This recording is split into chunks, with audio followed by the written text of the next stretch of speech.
So Betterment is a digital-based investing service company. And I am the VP of brand. I've been there since last July, so come July will be a year. And as I think about what we're trying to do and where we started and where we're going. So if you think about our origins, we're like looking at the marketplace and saying like something is fundamentally broken. And the founders of our company built a service that would be truly providing a customer need, and almost built it for themselves. Mm-hmm. Like they saw what was going on in the financial industry, what was broken, and said we can do better. Over the years, so you get the early adopters who are looking at robo-advising, which is what kind of how the media coined us. Who, you get a lot of the millennials who, if you build it, it's better than a savings account, right? And now over the years, as we're attracting more affluent, more mature audiences who are more experienced in financial services, their needs change. And so what we offer as far as service is not just our digital offering, obviously that's our bread and butter, but we also have human advice. So, we're able to meet the needs of our customers. I would say how we've changed. We've always been truly connected to who our customer base is. It's really interesting where a third of your company is just engineers and everything is built based on the product. We have over 200 employees, but I know all of them, and so I'll work in the customer service group and answer our customers, calls and complaints. Which is a really interesting experience to do. We're all based here in New York. Most of our marketing was about acquiring customers and really low funnel activities. I think as we are maturing and going after a broader target is really understanding the customer journey. And this is a very considered purchase. And what are the things that we can be doing to kind of help you along that path and present ourselves in a different way. So I think our change is expanding how we go to market versus being completely lower funnel based, which is where we've been for the last 7 years. Great. Jennifer Lindauer, you are the head of marketing advertising North America at Citi. That's right. Talk about what that job entails and how it's changed over the past couple of years. Sure. Excited to be here, and actually very similar, Karna, to what you were describing your role. But I've been at the bank at Citi for 16 years, so I've seen a lot, including the financial crisis and helping to reposition the brand after that, which has been really interesting. But my team oversees the development of the advertising in support of our media investment, mostly supporting the U.S. cards, products and services, but also actually recently, just yesterday actually, we announced that we're merging with our global marketing organization. So, as with a lot of organizations, constant change and evolution, consolidation, and trying to be more efficient. But we've been very focused at Citi, just evolving along with our customers in their journey, and so much proliferation, obviously, in media, with consumers having so much control over the content that they consume, that we've had to really evolve our thinking. So I've really seen such a difference. Years ago, it was all about the 30-second ad and developing a great 30-second ad, buying tons of TV, a little bit of digital, and we're good. Now we're thinking so much more holistically about the ways in which our consumers are consuming content. So looking at video more agnostically and planning for, whether it's TV or social video or mobile video. Our media folks are constantly talking about, addressable, sexy terms like OTT, which is still, learning, all those acronyms. But we're really looking at that much more holistically, so that we're engaging with our customers the way that they're engaging with their media. I think the other thing that's changed dramatically is the data that's available and the targeting that allows us to employ. So we're using advanced targeting, behavioral targeting, and we're using addressable TV. And again, it's really allowing us to connect with our customers at the point in which they're ready to to purchase or to engage with us on their journey. So, for example, we can serve up a mid-funnel ad we know that they've seen an upper funnel ad, and we can target them, when they're more ready to engage with us. So just tremendous amount of change. And I think the last thing, that we've been very focused on is going beyond just talking about products and benefits to really talking, engaging with our customers on experiences, and really understanding that value exchange between brands and the consumer. So a great example would be something that actually Elisa launched when she was at Citi, Citi Bike, which I think, it just use it every day. Goes beyond, It's awesome. It is awesome, and the brand favorability attached to that is just so great, and we're providing real utility, and there's a productive feeling around that beyond just something passive like watching a TV spot. And we're doing that as well with our entertainment platforms and the things that we do with Live Nation. So there's a lot of experiential and value that we're trying to bring to our customers beyond just products and services. And really focusing on the things that work. I mean, how do you decide what's most successful? That must be kind of difficult, right? It is challenging, squeaky wheels still. But I know we'll probably get into a lot of the measurement stuff, but it's challenging. Do you want to talk about content marketing and Sure. how do you use that to interestingly, engage? so we create all of our own content. I oversee the content team, have a writer on my team who manages that along with someone else. And the way that we look about content is like, if we're here to help educate, make people smarter investors, at the end of the day, then part of that really reflects in the content that we create. And it's in many forms. I mean, yes, it can be in video, but a lot of it's in written word. And so we have a whole resource center, we have white papers, but the goal is like, how much from a volume perspective can we create? We have set goals against that. The quality, we want it to be top-notch quality. We want it to be, ridden of industry jargon, because no consumer likes jargon, and reflect our brand. But also distribution. Again, we have done some distribution deals. I think there's opportunity there for us to push our content out, or even we're looking at partnering with some media properties to kind of co-create some of this content and testing that.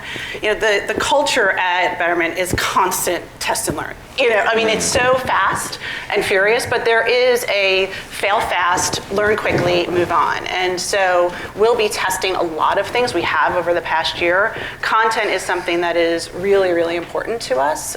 We'll continue to, staff accordingly. We find that working within the funnel of kind of becoming a customer, where could that content play an even stronger role in acquisition?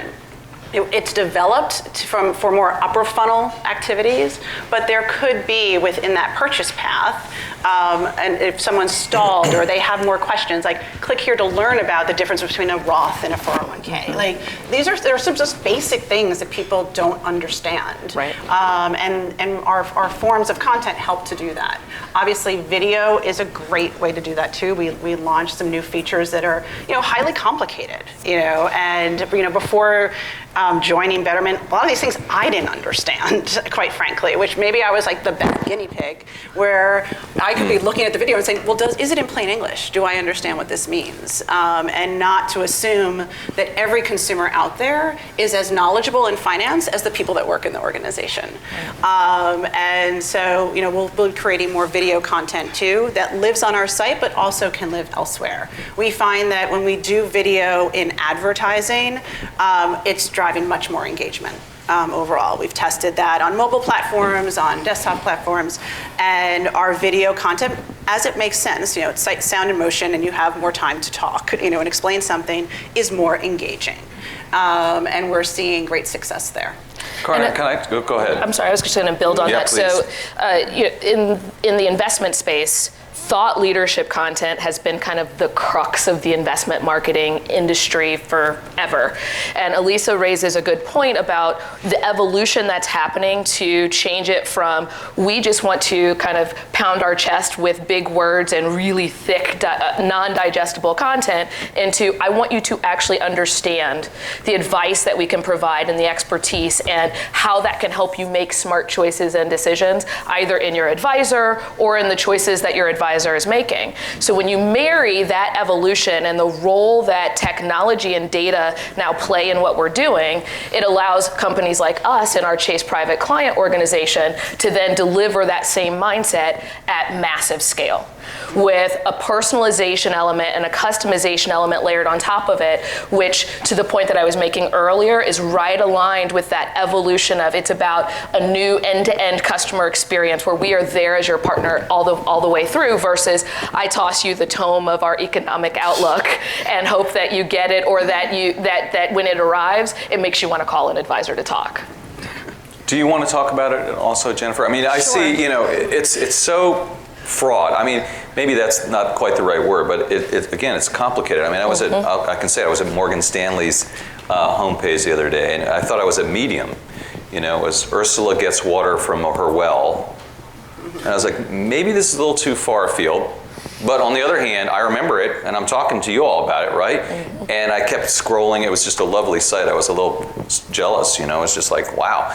But, how do you make those decisions? Sure. I mean, first of all, content is extremely important, and just to back up, just especially as we think about, consumers' ability to skip over advertising. I think to your point, it's so important to develop content that is credible and contextually right. And at Citi, we definitely focus on the informational aspect. Similar to these businesses, obviously we know credit cards and financial services are complex and confusing, and so we know when consumers have questions, for example, about how a cashback card works, they're going to go to search, and we want to organically be in that place and provide them with the content that's appropriate to help them at that point.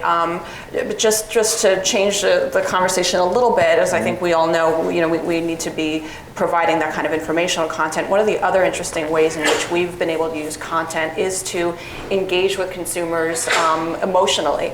And we've actually had a lot of success using humor, frankly, to entertain using content. So an example of that is a great partnership we've had ongoing with BuzzFeed, where we're extending off of a campaign that we have for Double Cash, our Double Cash card, which is around this notion of saying what you mean and meaning what you say. So it's a notion of transparency. And so we've had these little entertaining bits with BuzzFeed where we've had say what you mean holiday cards. So we all know, the insight around, the holidays when people produce their little cards that they send out, and they're always like these perfect pictures of the family, and it's like, oh please, like we all know, like my family picture, we were all like fighting the minute before we took it, like why do I have to take this picture, so it's just that notion. And so there were a bunch of like funny sayings around that, and it was so successful and had so much positive sentiment around it that we actually then extended it and did holiday cards for Valentine's Day. So again, similar thing, like what are the funny,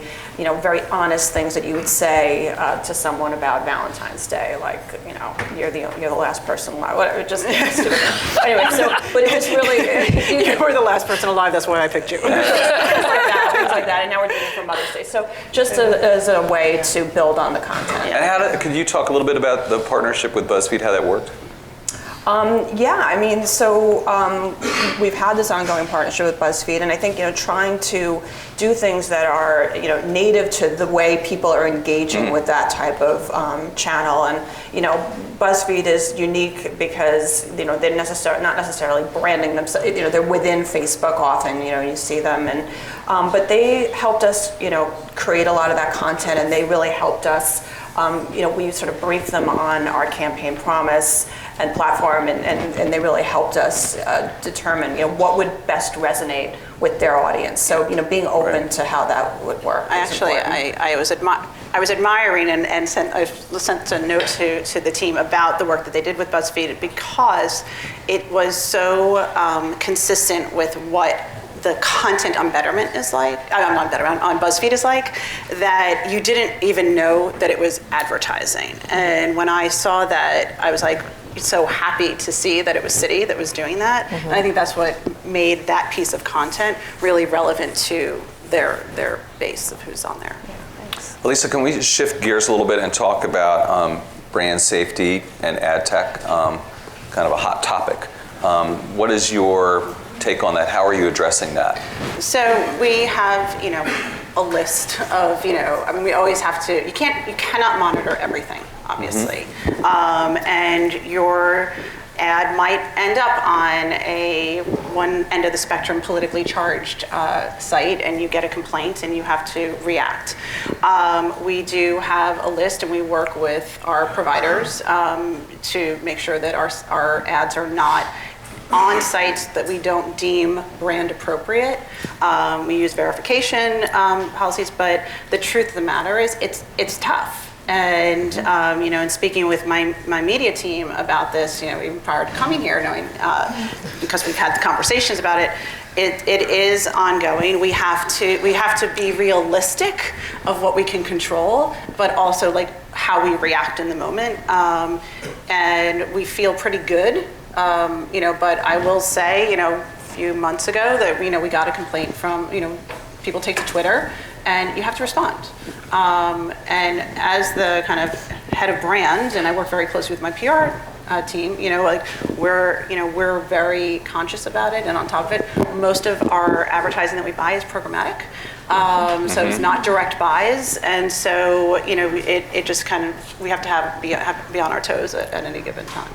I know your CMO, the CMO of JP Morgan Chase, was quoted in an article on this topic. Do you want to talk about that a little bit? Sure. I mean, Kristen has spoken pretty actively about this, and so everything that Elisa said was 100% true. And what I'll build on that to say is there are a couple things happening around us that I personally am seeing.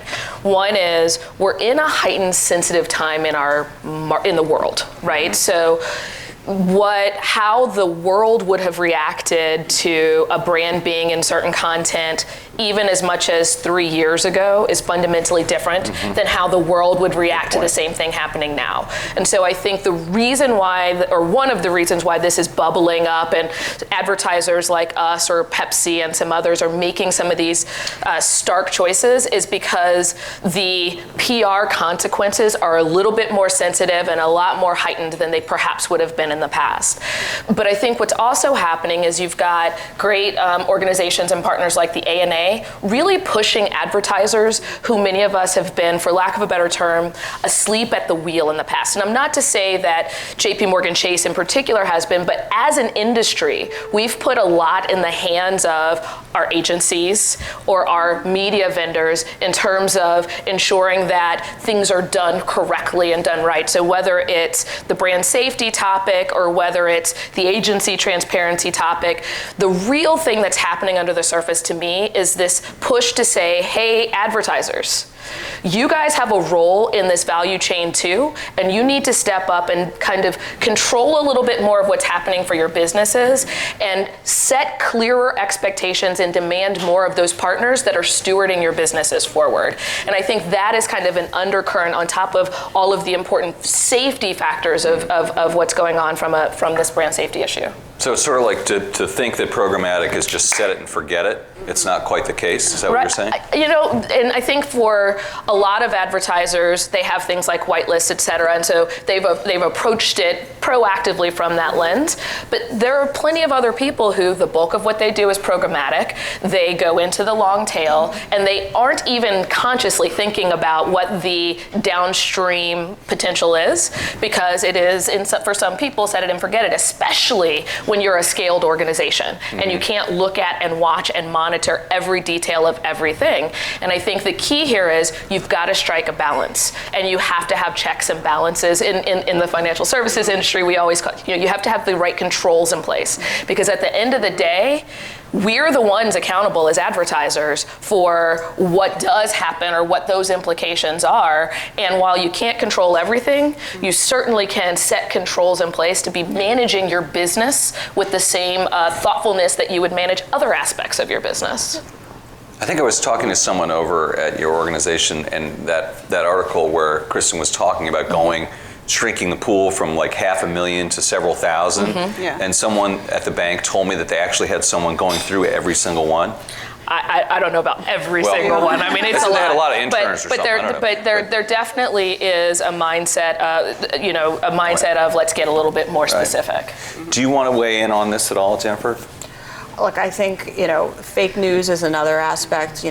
All these things and the programmatic buying are all creating new sets of concerns for advertisers, and Citi is also very, very concerned about this. We have put a number of new policies in place. Just as you described, Karna and Elisa, we already have adjacency guidelines, but we have now, a committee with our agency, and we're looking at this. We've recently changed vendors of who's, helping us monitor this. But again, it is a concern, and we do have a number of ways in which we're looking at this to stay on top of it. Yeah, and I honestly see it as a good thing for our industry, right? So it's painful for my partners that we may have paused some things for. Sorry, partners.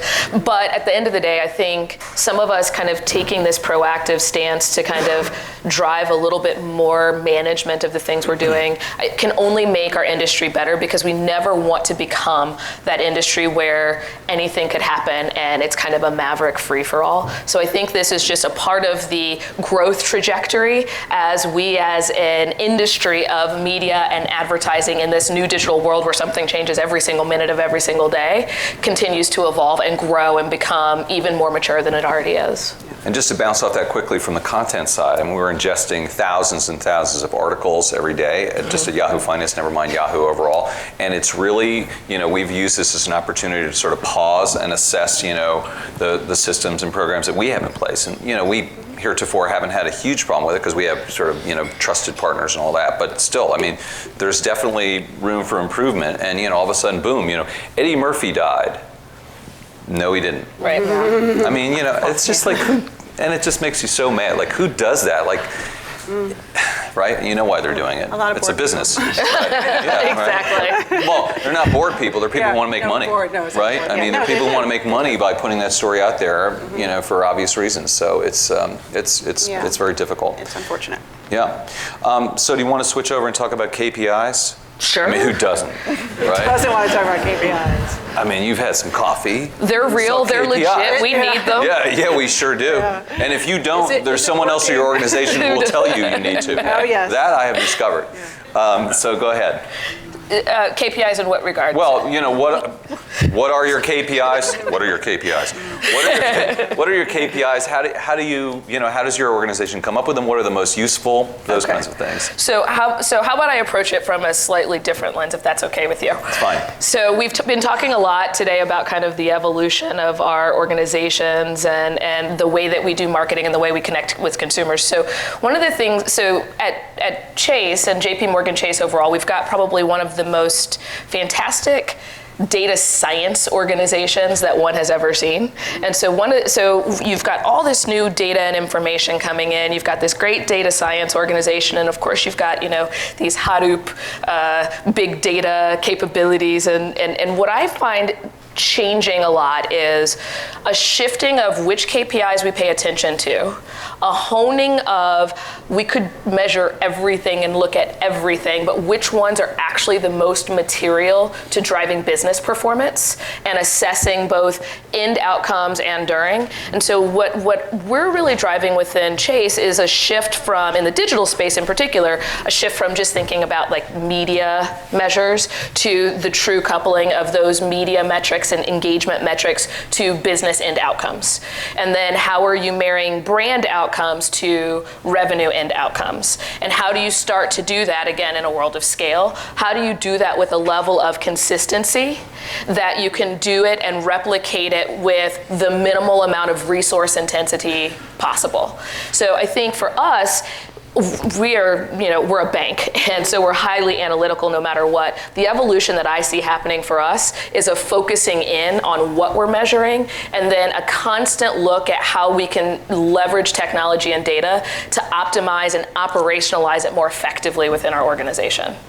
Jennifer, let me go over to you. I mean, the one thing that I've noticed is that's difficult is that you want to keep adapting your KPIs, but then when you do that, you're changing your benchmarks. Yeah. And I just want to see if you wanted to talk about that or just generally about what you guys are looking at in terms of metrics. Sure. I mean, again, similar, very similar bank. companies, very analytic in nature. A lot of what we've done, a lot of the work my team is focused on, we're trying to drive awareness, so we're looking at, high-level metrics, but again, also need to focus on those business outcomes. And we are, as we look at digital, looking at its impact on attitudinal measures, as well as, how we're actually helping to, drive clicks and drive acquisition to our products. So, very focused on the KPIs, and particularly as we look at the proliferation of all those media channels, the importance of cross-channel measurement. So,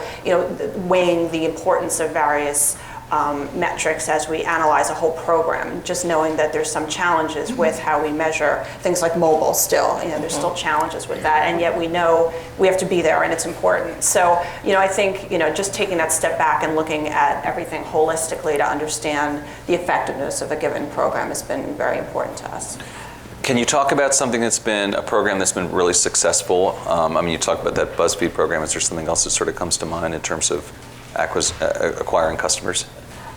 Sure. Just Double Cash in general has been, an incredibly effective campaign and overall launch for us. Citi had not been in the cashback segment for many years, and so, we were kind of pressured, being late to market, and that launch has been not only about building the product awareness, but also about, intensely driving consumers to find out more and to apply. And again, we've had tremendous success. And I think, one of the things that's been nice about that is even though the brief and the intent for us was to drive awareness and drive acquisition for that product, one of the things that we've seen is that it has had a positive halo on Citi as a brand as well. So the type of messaging and the approach that we've taken from a media and a creative standpoint has also had a positive impact on our Net Promoter Score and on our brand in terms of how people are perceiving Citi. So just a really nice story. And the credit card business is just so incredibly dynamic right now. I know that's kind of an understatement, but just everything that's going on with your company, and the other company out there that's having some challenges, I think is probably the right word to say. But then you sort of layer in, payments and, PayPal and Venmo, and it's your mind is, kind of, it's crazy out there, right? Talk about what you're looking at then. So our business has always been about how are we acquiring customers and growing our assets under management. We have, set goals that we look at on a very regular basis. We look at, very regular basis. Can you talk about what those are? Whether it's, how many new customers are we getting? We're tracking those daily. How much net deposits are we looking at? We track that daily. How does that break down based on demo, based on how much, your investable assets. So we're looking at all of that to understand the mix that we're getting, knowing that we have certain goals against different targets. So knowing that that's our end state, I would say we've kind of talked from the bottom up, which is kind of interesting, having come from Citi. And so a lot of what we've done is how are we acquiring customers? We do and most of our media buys, we do a 30-day look back, which as we're just getting smarter is the purchase cycle for our product is probably a little bit longer than 30 days. And so how do we give credit to the media that we have in market maybe 45 days out or 60 days out? Because this is a very considered purchase. Even if I wanted to go and open up an account today at Betterment and roll my 401k over, it just takes time, and so there's we look at signups, but we look really at funded signups, and then we want to look at the lifetime value of that customer. I think where we're focusing on now is, we're a new company, and we recognize that we need to drive awareness and familiarity of what we are, not just I know the Betterment brand, I know, and so We've put in place a new brand tracker since I've arrived to just really look at our brand awareness, look at it on a monthly basis, look at it against the right competitive set amongst the right target audience. And now how do I set goals for that and to say, like, if we drove our awareness from X to Y by the end of the year, we would expect to see an increase in business. On our site, so we look at a lot of site traffic and we look at different metrics through that funnel. So if we've made improvements at the lower part of the funnel, what can we be doing at more upper funnel on our site itself to improve the conversion rate? And so spending a lot of time with our product team to understand, like, what are the different things that we can test along the way. What are the different landing page experiences? So starting to test that. So when people do a search, if I'm searching for 401ks and then I come to my site, maybe I don't land on the home page. Maybe I actually give you an experience that is more tailored to what you were searching about. So a lot of things of just really just taking a step out of our office and get into the consumer's brain. And so looking at all of those metrics. As it relates to KPIs, we will always look at acquisition. We will always look at lifetime value. But now we're starting to look at our brand awareness. We're looking at familiarity. And when I say awareness, it's aided awareness. Unaided awareness is a little hard and to be expecting to see major shifts. But it's going to take some time.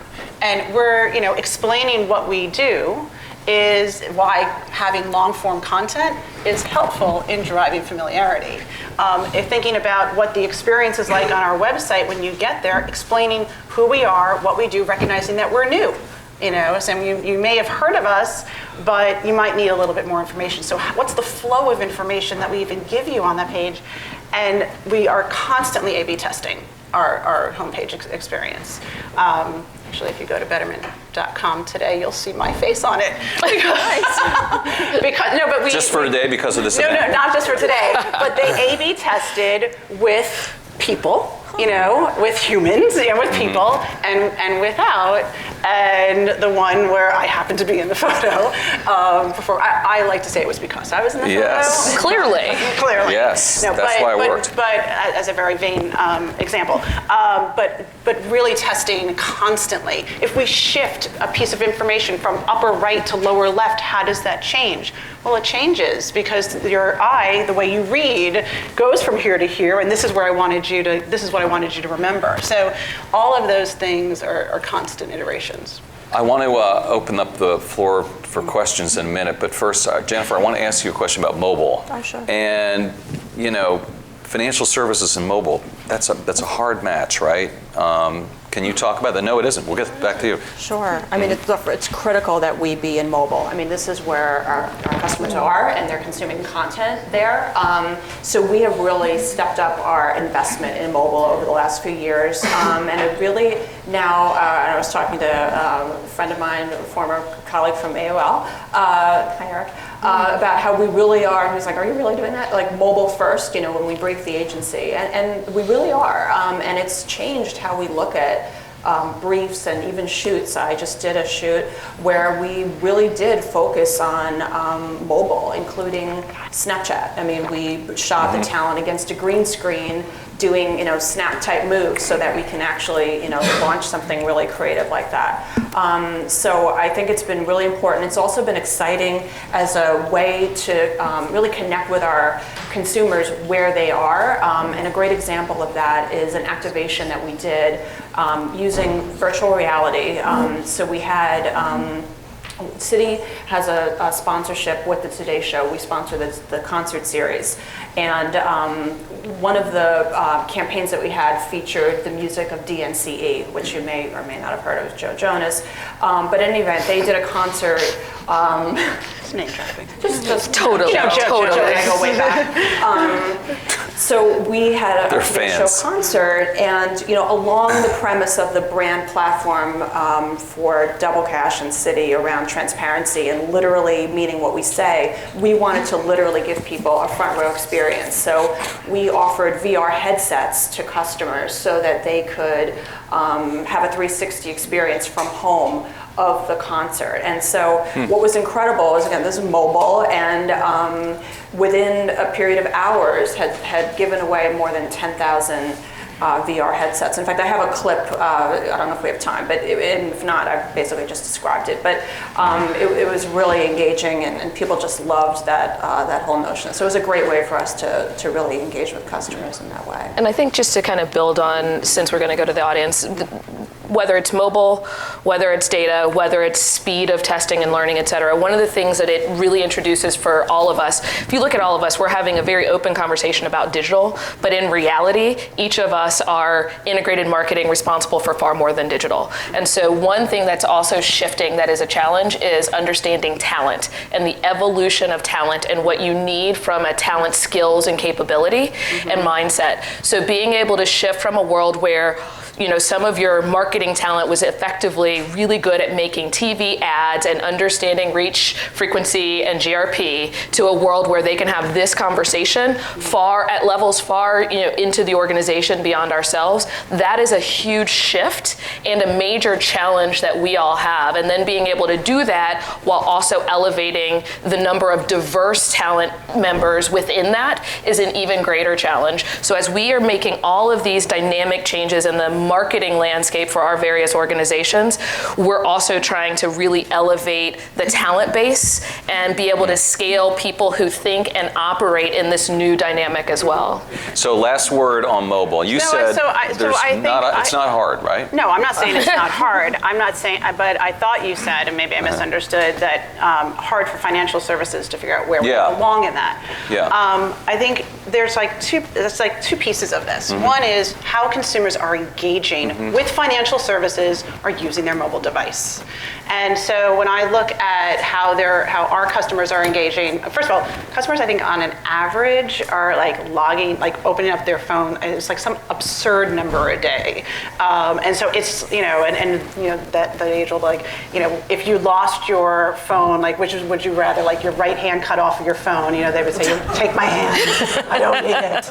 But, what we're understanding, from sign up, so it's, our mobile experience is not as robust as our desktop experience. And so we find that we planned mobile originally as a complement to the desktop experience. We ask a lot of information, a lot of personal, identifiable information. They want to sign up online, but how our consumers are actually engaging with us, they open up the app.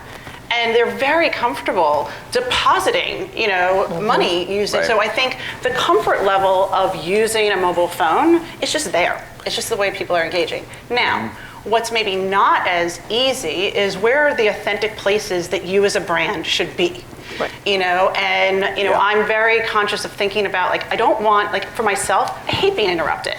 If you're not making the experience good for me, then I'm not interested. So Jennifer's example of BuzzFeed, that's interesting to me. You've added value to that experience. But just slapping an ad when I'm there information gathering, not so much. If you provided content, I'm on a financial service site, and I'm on Yahoo Finance, and I'm reading an article, and now I see an additional article that is either brought to me written by Betterment, or is okay, that makes sense. And I think we just need to be respectful of consumers in the places that they're consuming and what they expect from advertisers. So I don't think it's easy by any stretch of the imagination, but I don't think it's something that we can't do. And just to follow on that, the technology, obviously the UX, the consumer experience for apps that you guys have put out is just exponentially gotten better over the past 5 years. And then because then the precision and the trustworthiness is just, so it is a common experience, number one. Number two, the person who figures out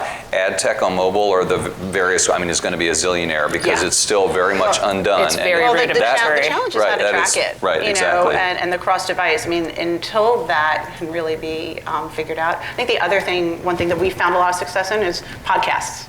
So we do a lot of advertising on podcasts. We have our own podcast. If you haven't downloaded it, you should. It's called BetterOff.com with Jill Schlesinger from CBS. Just a little, promoting. No, but it is providing information that is beneficial for consumers, that is very much tied to what our brand is about. But I think podcasts are another way in which people are engaging from their mobile device. Can you talk about the audience? The audience of that? Not in the way I'd like to. Okay. Okay. It's Yeah. it's So, growing. yeah, it's growing. Okay. We've reached Right. our download goals, but Okay. yeah, Yeah. again, the data, when you can't access, so who are these these Yeah. people Yeah. is really That's great. limiting. Yeah. It's hard to say to the CEO, And that's a mobile- yes, this was worth it. Right. But it's a mobile experience. It's a mobile an experience. audio mobile experience. And it's a Interesting, very, right? People don't think about that. uninterrupted experience too. Okay.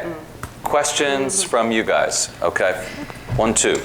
David Kaplan with Geo Marketing News. Now that you all have solved mobile, well, maybe just Andy has solved. Just us alone. We figured it out. But was wondering if you've given any thought to the rise of intelligent, agents like Alexa or the use of Siri, as well as, obviously Great a lot of things question. we can maybe put an ad, but obviously people are looking for information, as you were saying, Lisa, about, people want something specific. And have you thought about how you use those platforms? I don't think we've solved that. I know that there have been conversations like, Right. I think we've Agreed. had some initial conversations of how would you think about using a device, device like that if people want to say, Alexa, tell me what my balance is in my 401k. So I don't know that we haven't cracked that, not by any stretch of the imagination. There's been some hallway conversations. There's an interesting balance that you have to strike with things like that, which is the balance between the individual and the household and the account holder and the household of the device and the privacy aspect of it. So I think that some of the financial services companies, ourselves included, have taken some initial steps into the space, but it's not the utility quite yet that we would hope for it to be because of the sensitivity of the balance between those things. We'll figure it out, just like every other new thing. Yeah. At the end of the day, all it is another instance of a new way to connect with the customer experience and provide value to that customer on their terms where they want it. We just have to figure out how to do it in a way that balances privacy and, the sensitivities. Yeah. Agree. I was thinking, voice recognition technology, how can we use it to be more entertaining, perhaps? I think there is a lot of opportunity, just as there is with, a lot of other new technologies that are coming down. It was just something I read yesterday with Mark Zuckerberg. There's probably people who know this better than me from Facebook, but about they're going to read your mind and be able to respond to. But I don't know. It's just Sounds scary. Mark's pretty good at that. Sounds scary. Yeah, there's some really incredible technology. So I think that's one of many new technologies that will, like VR, we are experimenting with things like that. I think when there's a useful and appropriate place for it, I think we would be up for testing and trying it out. Yeah. Great. That's very interesting. Next question. Hi, Guy Griggs from the Washington Post. You guys talked a lot about high touch awareness, attitudinal experiences, whether it be through podcasts or VR experiential, et cetera. And then you talk about driving the bottom line, right? And getting people to sign up for cards or whatever. Is there a multi-touch attribution model where it's actually able to track, that high touch experience down to when somebody can actually acquire a new account? Or is it, when I do X, then I tend to see Y, and it's more of an inference of the two. Have you guys employed that? Has that been a success, a real model that shows driving down the funnel? I think it's a little bit of both, to be completely honest with you. There are some aspects of it, at least in our organization, where there's a multi-component to we are actually measuring the touches. If a person touches this experience, what are the post-touch activities that they do down that funnel, even if that experience is something like a thought leadership event, et cetera. And then there are other instances where you simply don't have the data connectivity to be able to take it all the way through, where it's a very manual thing. And so in those instances, it is much more of an inferred assessment. For people or situations like this, I see a lift in, let's say, a brand attitude that carries for X amount of time. And typically, when my brand attitudes are at X, my revenue correlates to that to Y. And so you have to be willing to be comfortable with a marriage of precision and kind of common sense, if you will. Yeah. We've employed our own multi-touch attribution. I can't say that it is 100% accurate. It is probably we feel confident in it so that we can understand the CPAs for each of the vehicles that we're in. But I agree 100%. We're also going to look at correlations because there's some media that I can't necessarily track and give an attribution to. But our decision management team has done that for us. And it also, in a lot of ways, varies between whether you're talking about the acquisition stages where you're dealing with prospects versus when you're talking about customers, because it's obviously a lot easier to track when someone has been your customer because they're in your database and connected to you in a different way than some of like your pure prospects. Absolutely. I mean, we've done in mobile like push notifications to our customers and to remind them of other services that we have, ways that they can be saving more money than they are if they turn these certain services on, and see not only that they turn them on, but then they'll actually put more money in their account. So there's ways that more that you can do with your existing customers for sure.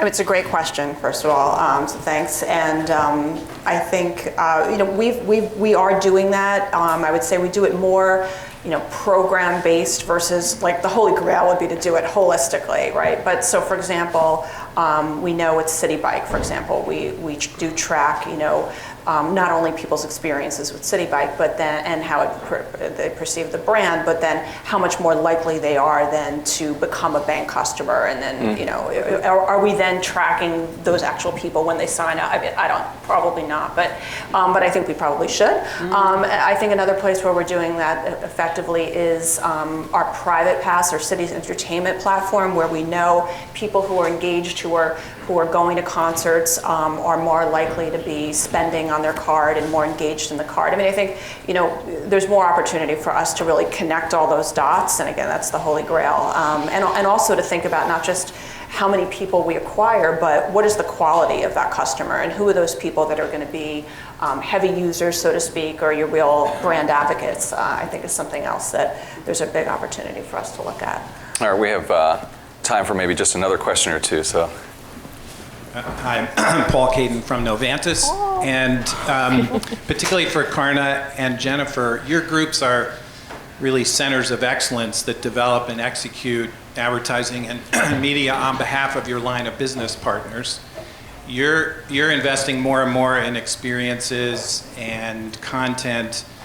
How are they coming, and they have complete transparency into their direct response results. How are they coming along in accepting some of these new ways of investing the marketing money?